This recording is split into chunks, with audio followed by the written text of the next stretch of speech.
Bonjour chers compagnonnotes. Aujourd'hui, Cooking by Kat vous propose de réaliser un entremets stracciatella.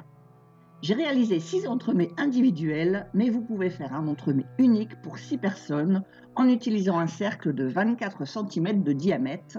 Et cette recette est une idée de dessert très sympa pour la fête des mères qui approche. Toutes les préparations peuvent être faites en amont et vous n'aurez ainsi rien à faire le jour J, à part le déguster bien sûr. Comptez 60 minutes de préparation cumulée, 20 minutes pour les cuissons et quelques temps de pause sont nécessaires, mais je vous explique tout cela au fur et à mesure de la vidéo avec, comme d'habitude, toutes mes astuces et conseils. Côté ingrédients, je vous laisse découvrir la liste sur mon blog passionbykat.fr. Vous pouvez d'ailleurs aussi y télécharger la recette. Je tiens juste à préciser que la recette peut être réalisée soit avec de la gélatine en feuilles, soit avec de la gélatine en poudre, et je vous expliquerai comment utiliser l'une ou l'autre au moment opportun en cours de vidéo. Pour les équivalences et les précisions concernant la qualité de la gélatine, je vous suggère de lire mon article dédié à ce sujet. Je vous mets le lien dans le descriptif de la vidéo. Côté matériel, on retrouvera bien sûr Ganesh, mon fidèle compagnon de cuisine, mais également le fouet à double rotation, celui-ci pouvant éventuellement être remplacé par le batteur en augmentant les durées pour obtenir le même résultat. J'utiliserai le kit découpe légumes ainsi que le mini bol. À défaut, je vous indiquerai comment réaliser la préparation dans la cuve du compagnon. La recette de la génoise a été réalisée en amont de cette vidéo. Pour la réaliser, j'utilise une plaque à pâtisserie et un entonnoir adaptable sur le compagnon. Il faudra enfin 6 cercles en inox ou un cercle plus grand de 24 cm ainsi qu'un tamis. Allez, c'est parti! Je vous livre au passage une petite astuce pour démouler la génoise que vous pouvez utiliser aussi pour les biscuits roulés. À la sortie du four, vous la démoulez sur un linge humide que vous aurez au préalable saupoudré de sucre glace. Cela lui évite d'adhérer au tissu. La génoise peut être préparée jusqu'à 4 jours avant le jour J. Pour la conserver, vous la recouvrez juste d'un linge et vous la placez dans une pièce fraîche, mais surtout pas au frigo car elle ramollirait en se gorgeant d'eau. Lorsque la génoise est refroidie, positionnez les cercles en inox sur celle-ci afin de repérer les emplacements. Appuyez ensuite sur un cercle afin de l'enfoncer dans la génoise, puis décrivez un mouvement de rotation afin de découper correctement le premier cercle. Procédez de la même façon pour les 5 autres cercles. Attention, surtout, laissez bien la génoise au fond du cercle sans la bouger. Recouvrir de film alimentaire la base de chaque cercle du côté de la génoise afin d'être sûr que celui-ci soit étanche lorsque nous ajouterons la préparation. Réalisons maintenant la mousse stracciatella. Débutons par les copeaux de chocolat. Pour cela, j'installe le kit découpe légumes avec le disque H pour le tranchage épais dans la cuve du robot. Insérez le chocolat dans la goulotte. Lancez le robot à la vitesse 7 pour trancher le chocolat en copeaux. Réservez le copeau de chocolat et rincez la cuve. Il n'est pas nécessaire de la sécher. Si vous optez pour de la gélatine en feuilles, faites tremper celle-ci dans un récipient d'eau froide. Versez 700 ml d'eau dans la cuve, y installez le mini-bol avec son couteau, et ajoutez la crème liquide ainsi que la vanille. Fermez le couvercle du robot et lancez celui-ci à la vitesse 3 à 100 degrés pour une durée de 6 minutes.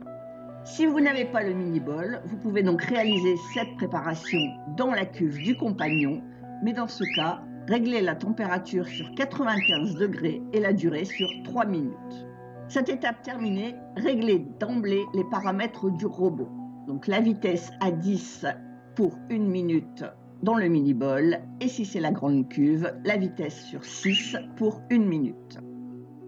Si vous avez opté pour de la gélatine en feuilles, vous allez à ce moment-là essorer les feuilles de gélatine. Vous allez donc les presser entre vos mains comme une éponge et ensuite les ajouter dans la cuve.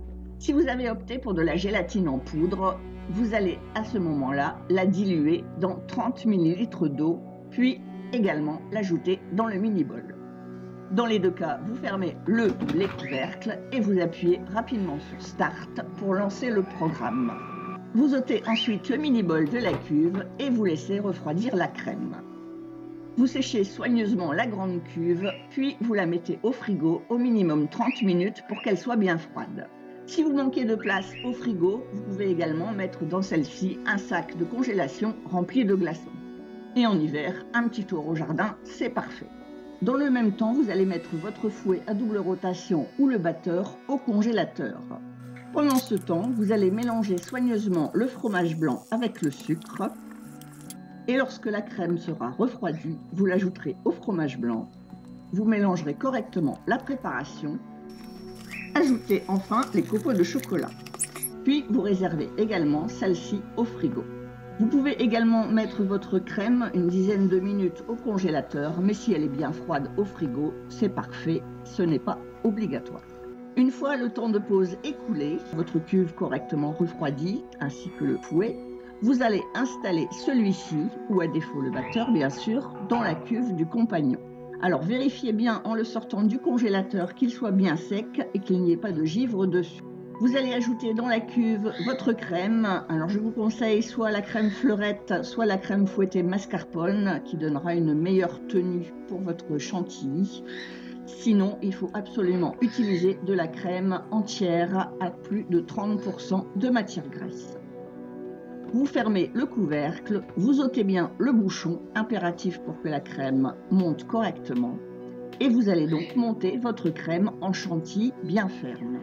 Pour cela, vous allez lancer le robot d'abord à petite vitesse, donc vitesse 5, sans saisir de durée. Lorsque le robot affichera 30 secondes, sans l'arrêter, vous allez augmenter la vitesse à 6. Donc il suffit d'actionner le bouton vitesse et ensuite d'appuyer sur plus sans avoir besoin d'arrêter le robot. Lorsque vous arriverez à 1 minute, vous augmenterez à nouveau la vitesse à 7. Puis au bout d'1 minute et 30 secondes sur 8, et au bout de 2 minutes, vous allez commencer à bien surveiller votre chantilly et stopper le robot dès que celle-ci a atteint la consistance voulue, ce qui prend en moyenne avec une crème fleurette ou une crème fouettée mascarpone 2 minutes 30 à 3 minutes avec le fouet à double rotation, un petit peu plus, ça peut parfois aller jusqu'à 5 minutes avec le batteur. Et avec le batteur, vous poursuivez l'augmentation de vitesse jusqu'à 9.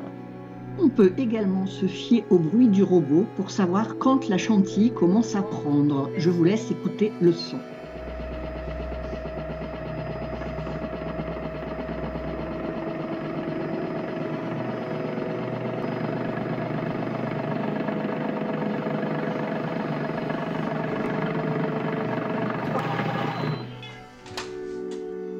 Une fois votre chantilly bien ferme, à l'aide d'une maryse, vous allez l'incorporer délicatement au mélange fromage blanc en soulevant bien la préparation pour éviter que la mousse ne retombe.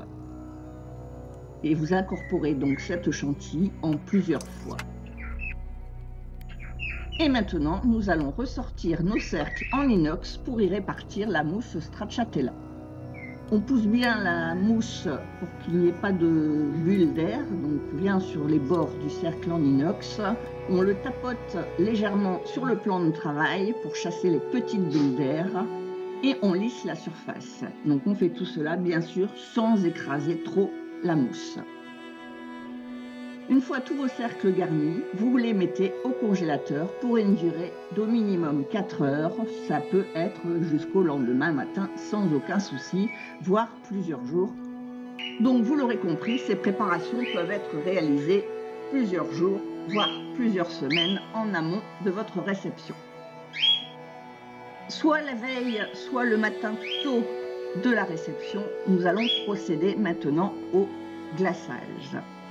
Si vous avez opté pour de la gélatine en feuilles, vous allez commencer par mettre tremper les feuilles dans un récipient d'eau froide, comme on l'avait fait tout à l'heure. Vous allez ensuite installer dans la cuve du robot l'Ultra Blade, y ajouter la crème et le sucre du glaçage. Si vous avez opté pour la gélatine feuille, vous ajoutez également dans la cuve les 30 ml d'eau. Vous fermez le couvercle et vous lancez le robot à la vitesse 3 à 95 degrés pour une durée de 3 minutes. Pendant ce temps, vous allez tamiser le cacao. Une fois le programme terminé, vous allez saisir les paramètres suivants du robot, donc la vitesse sur 6 pour une durée de 1 minute. Vous allez ajouter le cacao dans la cuve.